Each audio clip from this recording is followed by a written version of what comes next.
Caribbean nation of Haiti has descended into a state of near anarchy. Regional countries and the US are pushing for a solution, but should Haiti just be left to find its own way?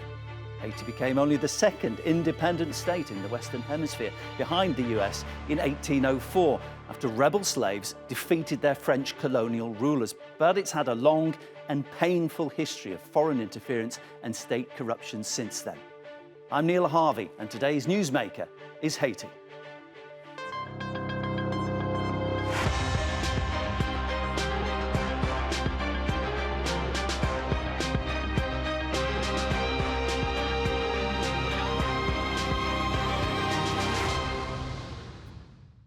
From a US invasion in 1915 to a brutal, near 30-year-long dictatorship that began in the 1950s, Haiti's had a tumultuous history.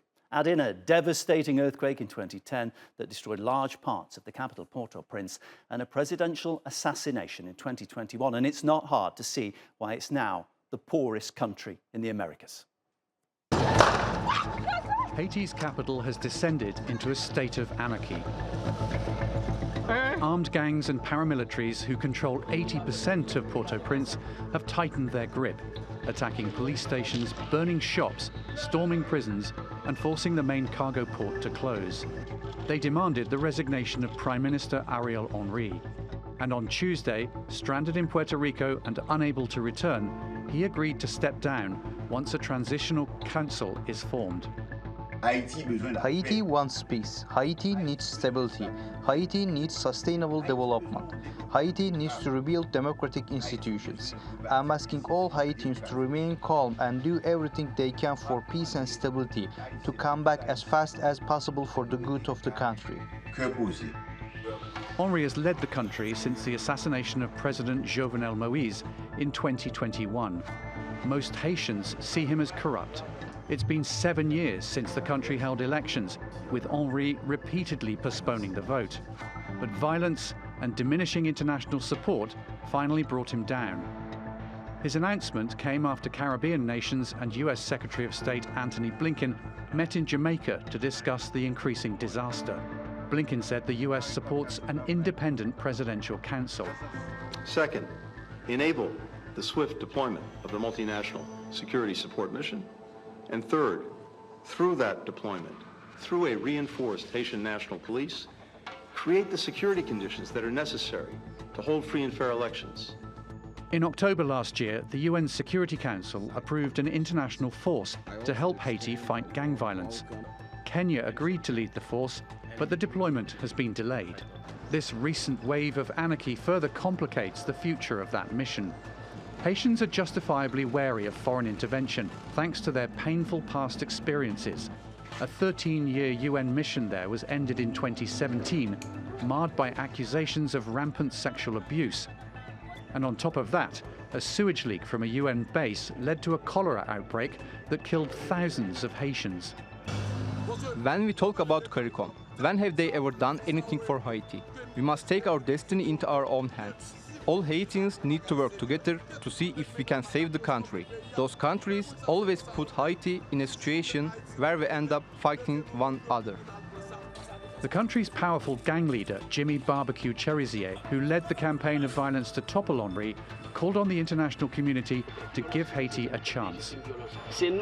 We, Haitians, have to decide who is going to lead the country and what model of government we want. We are going to figure out how to get Haiti out of the misery it is in now. If the international community continues on the road they are on now, it will plunge Haiti into further chaos. Recent violence has added more misery to already desperate Haitians. Millions require humanitarian assistance, thousands have been displaced, and the health system is nearing collapse. And with deepening political uncertainty, Haitians are yearning for peace and stability. And joining me now are, from Port-au-Prince, Mathias Pierre, former Haitian elections minister and a former presidential candidate in the 2015 elections. From Paris is Diego Darin, a Haiti expert at the International Crisis Group. And joining us from Brussels is Sandra Lamarque, operational coordinator at Doctors Without Borders. She also served as the head of their mission in Haiti. Welcome to all of you. I would like to begin just by bringing us all up to date on the latest situation, which is that, as things stand, Kenyan troop deployment to Haiti is now officially on hold. And Ariel Henry, the Prime Minister, has said that he will resign after the installation of a transitional council. Now, that council we hear is being put together right now, according to US officials. It could be completed within the next couple of days. It will comprise of 7 members, 6 representatives of Haiti's political coalitions, 1 member who will be from the private sector. And their responsibilities will include choosing Haiti's next prime minister and organising presidential elections. So to come to you first, Diego, how does that plan sound to you? Do you think that is the way forward for Haiti? Well, the result of this emergency meeting that was held some days ago in Jamaica, with which there was this, with which political actors in Haiti, along with mediators from Caribbean countries and other foreign powers, came together and brought this solution is a huge step. We were waiting for this for over 2.5 years since the assassination of Jovenel Moïse, for the main political actors in Haiti to come together and to sort out some common rules, to have a transitional government with enough checks and balances to pave the way for elections. So in this presidential council, we have the main political forces that have been involved in the political discussions. So it is quite reassuring that this will be a very much inclusive government. The problem is that maybe the fact that having so many political forces in an executive body might do that decisions will be hard to make. But the main concern right now, it's not when we are going to elections. The main concern right now is how to address the security situation that is completely out of control.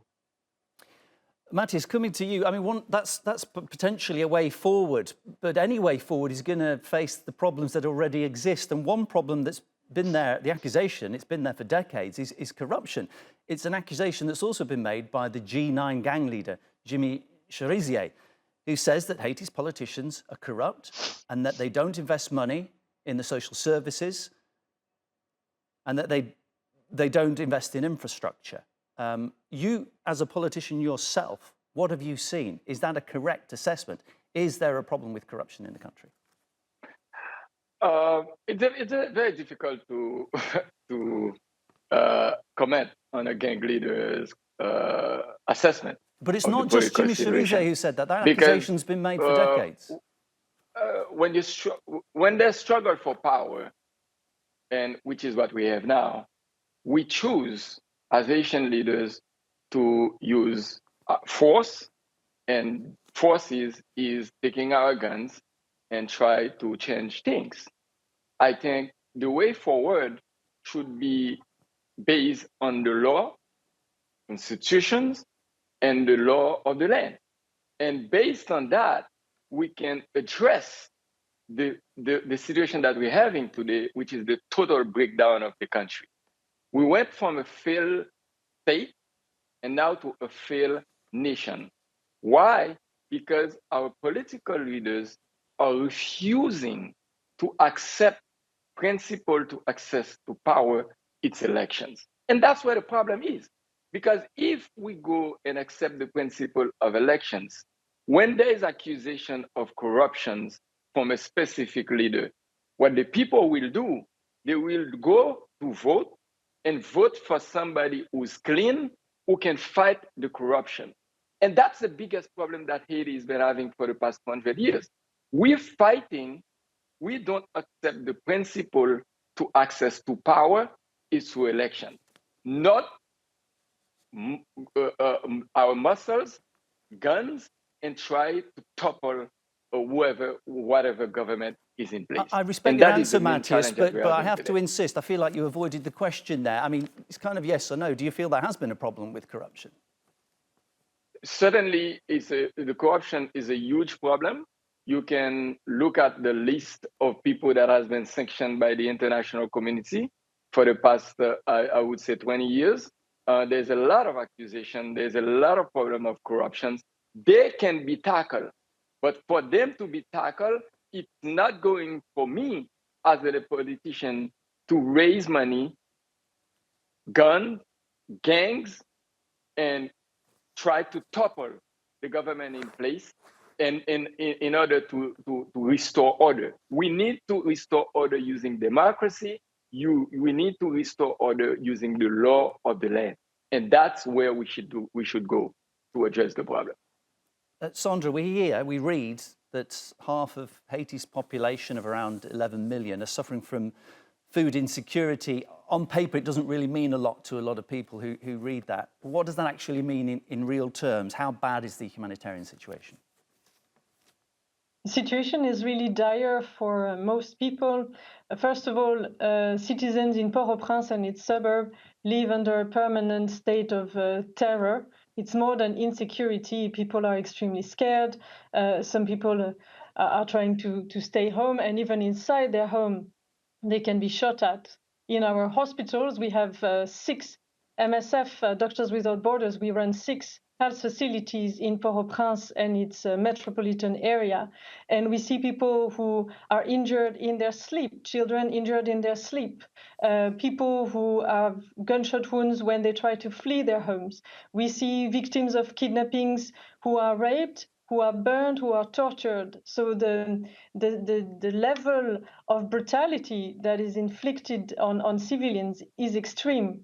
Then coming to other needs, there are over 300,000 displaced people currently in the country, including in the capital city. They live in very dire conditions in displacement sites such as schools, gymnasium, in overcrowded conditions.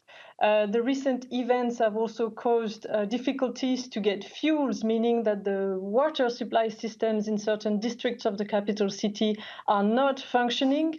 And knowing the risk of cholera, lack of access to drinking water is a concern. And when it comes to food insecurity, well, with the current situation, you have the capital city that is cut off from the rest of the country. And this has severely disrupted economic activities, both in the capital city and in the rest of the country. And that has played a major role in increasing food insecurity and even malnutrition. Diego, in the dire conditions that Sandra's just described, sounds like what Haiti really needed was leadership. What it got was a Prime Minister, Ariel Henry, who for 32 months in office repeatedly said he was going to hold presidential elections, and he never did. Why was that? Well, since the beginning, Prime Minister Ariel Henry was appointed as Prime Minister 2 days before the late President Jovenel Moïse was assassinated. So he was not able to complete all the formalities to access power. So it was thanks to the backing of the international community that he was able to become the actual head of state.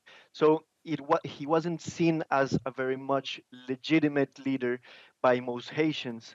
And he didn't had an enough a broad coalition to be able to form an electoral council that would be respected and recognized by all the candidates and all the political groups that would be running to the election. So that was the most critical point, which is the most critical point to organize elections, is the nomination of the judges that will be making part of this electoral council.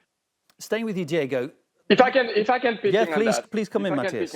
Please come in. I don't totally agree with that assessment. What happened with Prime Minister Ariel Henry? He has the mandate, because when you, as a Prime Minister, fill the position of presidency, you have 120 days to organize election. He had that opportunity. He signed a political settlement on December 21, 2022 to do election. But Ariel Henry was trying to play on the fact, lack of security, no election. But when there's no security, no election, so that will give him enough time to stay on power.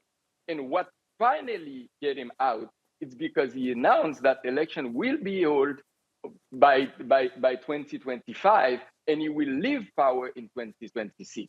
When you're trying to hold on power without having election, getting to a point people will not trust you. And I think Ariel Henry get to the point where he lost the confidence of the population. He lost the confidence of the other people. He lost the confidence of the leadership in the country. And exactly why? Because he didn't want to organize election in the country. And he didn't do anything on the Haitian level to address the security issue, except drop it to the international community, helping, give me a force, and then security will be established in the country to organize election. Diego, I don't know if you want to respond to that, but I have another question for you, if you don't, which is that one of the Gang 9 chief, Jimmy Cherizier, G9 leader, said that his gang and the other gangs, in his opinion, will step down once Ariel Henry is officially gone. That seems to be on the cusp of happening now. Do you think that's what we'll actually see, the gangs demobilise? Or will they need to be part of any solution or a part of any plan for the future of Haiti? No, of course, it is very difficult to know for sure what the real motives behind this large-scale offensive in the capital by the gangs really are. And in fact, what we have seen in the last weeks in Haiti is something unprecedented. Is that formerly rival coalitions are joining their forces for the first time to strike simultaneously, so as to split the capacity of the Haitian security forces. What Jimmy Cherizier, the leader of the G9, has said is that these two rival coalitions have come together. He presents himself not only as the president, but also as the spokesperson for this new broad federation of gangs. And he said that toppling the government of Prime Minister Ariel Henry would be the first stage in his battle. He then says that these gangs, he presents these criminal groups as a kind of political insurgents that would want to liberate the country. And he doesn't acknowledge that what they are looking for is to have negotiations, eventual negotiations with Haitian authorities to demand some kind of a deal to have an amnesty. But it's very likely that this is the end game for these criminal groups that have very much to lose if a foreign mission would come to help the Haitian police to fend off these assaults and try to reduce the power of the gangs. Sandra, as we hear there from Diego, the gangs are joining forces. They're said to control at least 80% of the capital, Port-au-Prince. How does that stranglehold that they have on the capital, and they do reach beyond it, how does that affect the work of your medical staff to do their jobs? The main problem at the moment, and not just for us, for other health actors and humanitarian actors in general, is the fact that the main port is not accessible, the airport is not functional. So it's extremely challenging and actually impossible to import anything. And we fear that many hospitals and health facilities may run out of critical supplies in the coming days or weeks if nothing is done to re-establish a supply line. Already today, we see that 6 of the main hospitals and health facilities in Port-au-Prince metropolitan areas are not functional at all. They've closed down completely because of the insecurity. And so they are running out of critical supplies, but also their staff is unable to come to work. For us, we organize shuttles with MSF cars to bring health staff and staff in general from their home to the health facility and back home. This is the only way to operate at the moment. Also, can I just ask you, Sandra, in terms of the injuries that are seen in the hospitals, how many of those would you say are gang-related? This is really hard to tell. But as I said before, we receive a lot of gunshot wounds. So we have 2 trauma care hospitals in 2 different neighborhoods, and we also have an emergency center in the city center.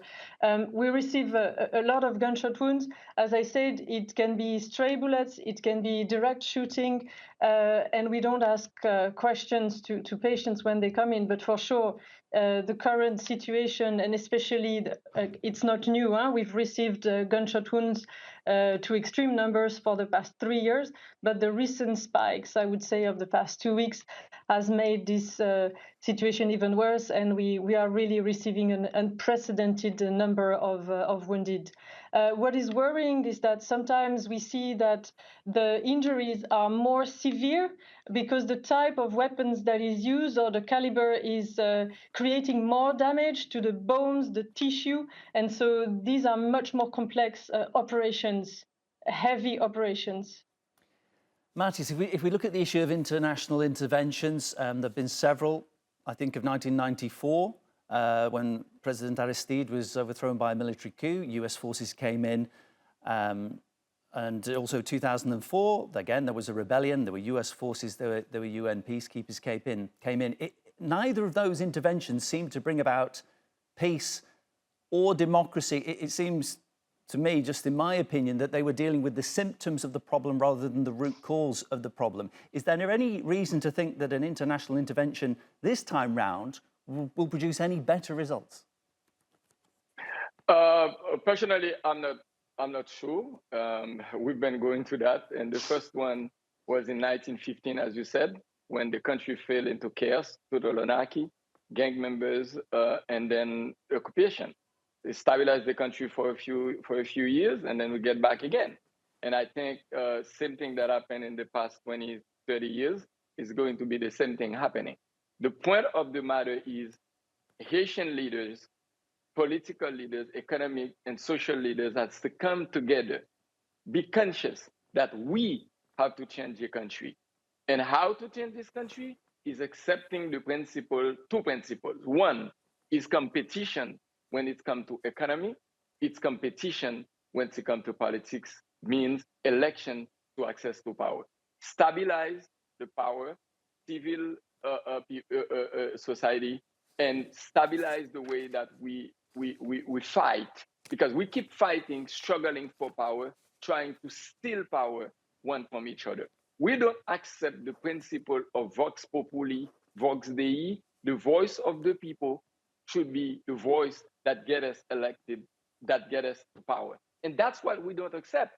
As long as we don't accept this, there will be no way that any international force can help us.